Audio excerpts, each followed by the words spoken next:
Welcome back to WagerTalk TV. I'm Ralph Michaels, joined in studio by Marco D'Angelo.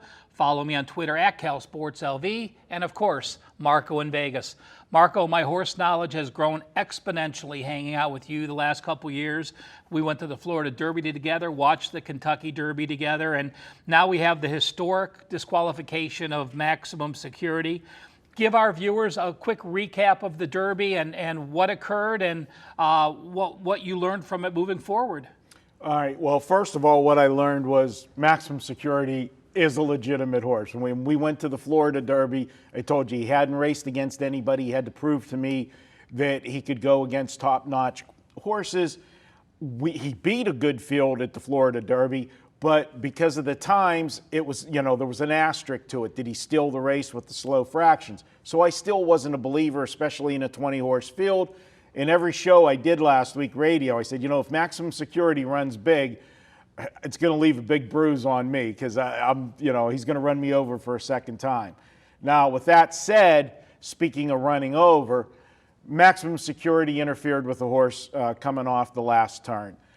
He had interfered with War of Will, and they are very lucky that there wasn't a catastrophe there. Where that occurred at, they literally, the front legs of War of Will were intertwined with the back legs of Maximum Security. I don't know how they didn't clip and didn't go down, but it did cost War of Will a position. He had to grab the horse up, and then he also swerved into kind of like a pinball effect and hit Long Range Toddy. So when they crossed the wire, everybody screaming that had Maximum Security tickets, but unfortunately, they didn't put up an inquiry right away, and then 30 seconds in, up goes an objection. Now, there's a difference between an inquiry and an objection. Tell our listeners, an inquiry is when the judges see something from the booth and they want to, take a further look after the race. They just put up the inquiry. They're inquiring what might have happened. An objection has to be filed by one of two people, either the jockey in the race or the trainer. And it was War of Wills? No, it was not. And that's where part of the problem has come. It wasn't War of Will that did the objecting. It was Long Range Toddy that did the objecting. Horse racing has kind of unwritten rule with the jockeys. They just don't file objections against each other unless they literally almost knock them down. But in this case, they did. But unfortunately for War of Will, because he finished further back than fifth, he wasn't going to get any money anyways. So he didn't file the objection because it wasn't going to benefit him, and he'd take the other horse down. But Long Range Toddy did.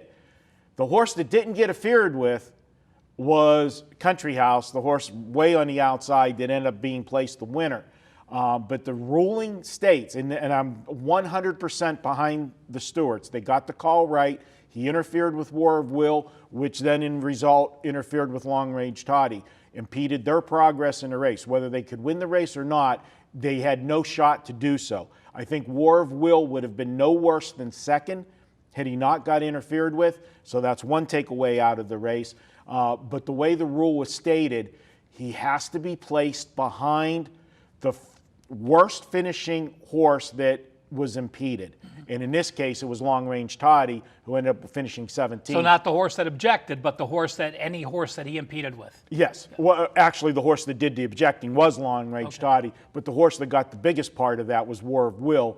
But Long Range Toddy finished worse, and that's why he got placed behind Long Range Toddy and got no money. And right now, the owners, and we're going to talk about that in another video, but I don't like the way Gary West is handling his situation, the owner of Maximum Security. And we'll talk about that in another video. Well, I think we'll probably talk about it right now a little bit. Let's look ahead to the Preakness. And you said it to me, when you have the horse that could have won and the horse that did win, and neither might be in the Preakness, this might be the most unexciting Preakness there's ever been. Absolutely. And it could have been just the opposite. It could have been the most interesting one because, since you had go back way back when they used to have match races, with superstar horses, this would have been so good for the sport to have that attention, have the rematch. They could have, You know how we talk about revenge Yeah. in, sports handicapping. We could have had the revenge factor for Maximum Security to get his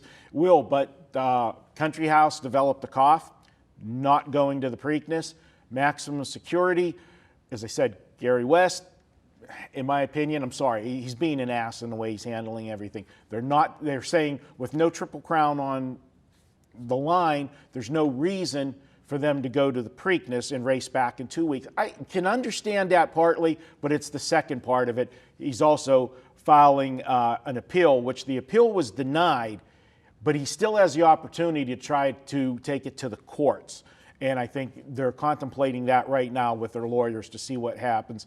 And I think it's bad for horse racing, and I can tell you it'll never be overturned. Big black eye. It is.